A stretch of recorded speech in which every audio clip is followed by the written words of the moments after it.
복된 소식 아름다운 소리 AM 1590kHz 시카고 기독교 방송입니다.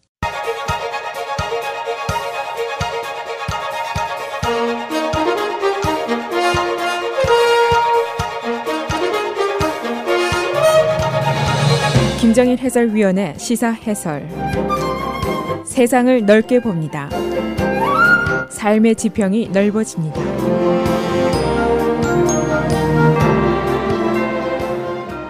시사 해설입니다.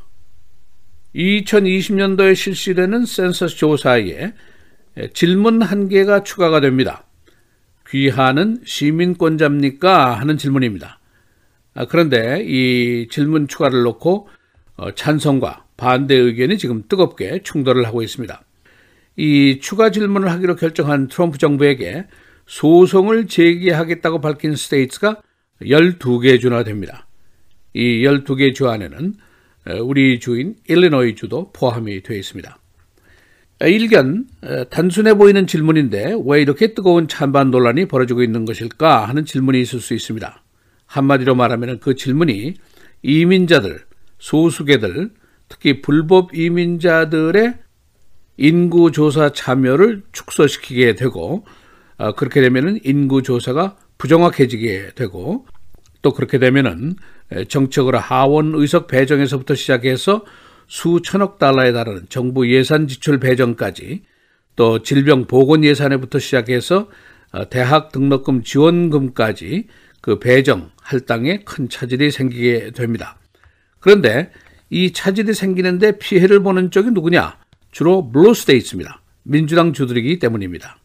그리고 이 논쟁은 우리가 왜 불법 이민자까지 파악해야 하느냐 하는 질문이 있고 반대로 3억 4천만 명의 인구 중에 4,400만 명이 차지하는 이민자 그룹에 대한 실상 파악 없이는 정확하게 이 사회의 실상을 파악하는 것이 불가능하다 하는 반론 때문에 충돌이 빚어지고 있는 겁니다. 그래서 오늘은 2020년도 센서스에 추가되는 질문을 놓고 벌어지는 찬반 양론의 현상은 어떤 것인지 또 그 주장의 근거는 어떤 것인지 알아보도록 하겠습니다. 이 센서스 인구조사라는 것은 정부의 의무사항입니다. 헌법으로 매 10년마다 정부가 인구조사를 하도록 규정을 하고 있습니다. 그런데 이 센서스는 그냥 단순한 헤드카운트, 숫자 파악의 문제일 뿐 아니라 이 사회의 스냅샷을 파악하는 행위라고 볼 수가 있습니다. 미국이 거대하고 복잡한 사회의 실태를 정확하게 파악해서 여러 정책의 근거로 삼을 수 있는 자료를 조사하는 것, 이것이 바로 센서스입니다. 그리고 궁극적으로 이 자료는 정치, 경제, 사회, 문화, 보건, 복지, 교육, 기업 등에까지 막대한 영향을 미치게 됩니다. 그래서 엄청난 예산 지출이 소요되는 이 센서스를 위해서 매우 신중한 작업이 오랫동안 진행이 됩니다. 2020년 센서스를 위한 질문서는 마감이 4월 1일입니다. 이 상무부 커머스 디파트먼트가 주관하는 센서스에 시민권자인지의 여부를 묻는 추가 질문이 마지막 단계에 들어가게 됐습니다. 이 추가 질문에 대해서 6명의 전 센서스 뷰로의 국장들이 우려의 서한을 벌써 상무부 장관에게 보냈습니다. 그러나 화이트하우스 측은 이 추가 질문의 목적이 Voting Right Act, 투표 권리법의 적절한 시행을 위해서 투표 권리가 있는 시민권자들의 숫자를 파악하는 것이 필요한 사항이다라는 반론을 제기하고 있습니다. 그러나 반대 측에서는 투표 권리법의 파악을 위해서는 매년 소규모로 실시하는 American Community Survey 조사로 충분한 것이고 10년마다 실시하는 센서스의 목적은 이것과는 다른 것이다 라는 견해를 주장하고 있습니다. 이 센서스 조사가 갖는 중요성은 굉장히 많습니다. 우선 정치적으로 이 인구 조사 자료가 연방 하원의원 구역, 주의회 구역, 그리고 로컬 행정부의 구역을 나누는 데 사용이 됩니다. 연방 하원의원의 구역 변화에 따라서 시민을 대표하는 의원의 숫자가 변화되고 이 변화가 바로 선거인단 수에도 영향을 미치게 됩니다. 인구 숫자가 많아야만이 하원의원 숫자가 많아지고 의회에서 더 권한을 가질 수가 있습니다.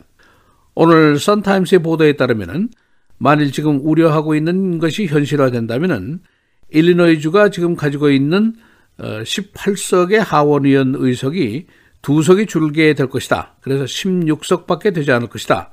그런 예상을 하고 있습니다. 2020년이 되면은 주로 Red States, 공화당 주인 텍사스, 플로리다, 콜로라도, 오레곤 이런 주들은 인구가 늘어나게 됩니다. 그래서 의원 수가 늘어나게 됩니다.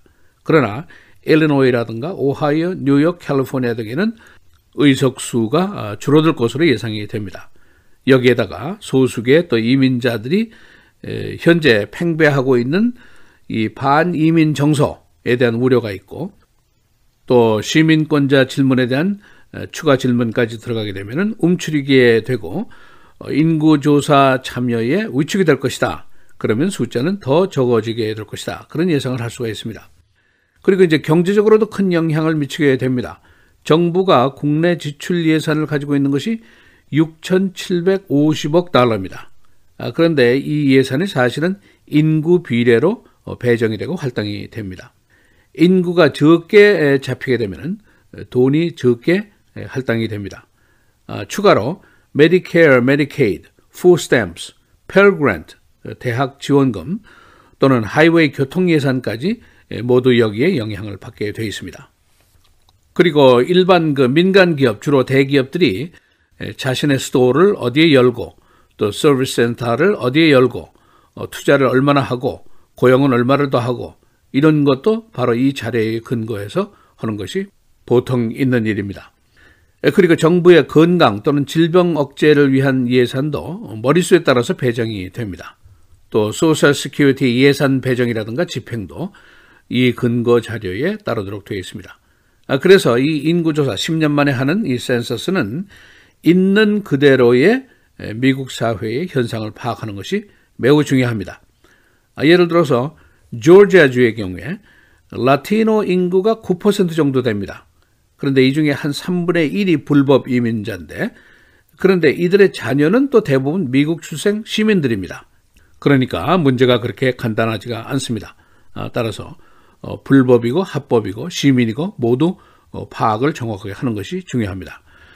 American Community Service라는 거 센서스국이 매년 실시하는 인구조사인데 10년에 한 번 하는 센서스 조사보다는 소규모입니다. 그런데 이 조사에는 시민권 여부에 대한 질문이 있습니다. 여기에 따르면 미국의 이민자가 지금 현재 약 4,400만 명, 이 중에 절반 2,200만 명이 시민권자고 나머지는 영주권자 또는 불법 이민자로 되어 있습니다. 이제 가장 핵심적인 문제는 불법 이민자, 이민자, 소수계들이 이 질문 때문에 센서스에 참여하는 것을 꺼릴 것이라는 것이죠. 그렇게 되면 정확한 숫자 파악에 지장이 있을 것이다 하는 우려입니다.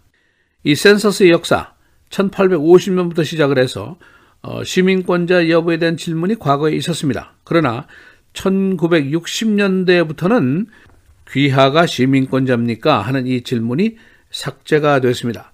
정확한 인구조사를 위한 조치였습니다.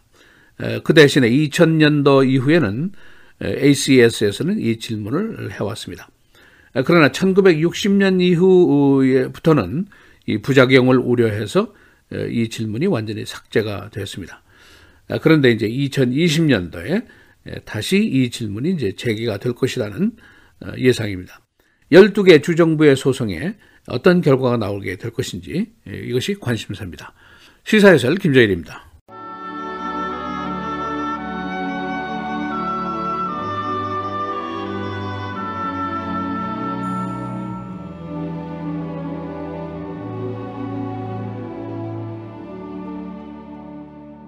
내 형제들아, 만일 사람이 믿음이 있노라 하고 행함이 없으면 무슨 유익이 있으리요?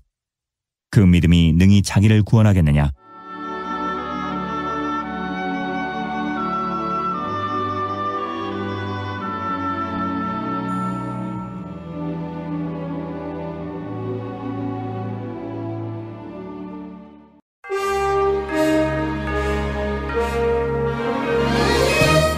(3월 28일) 헤드라인 오늘의 주요 뉴스입니다.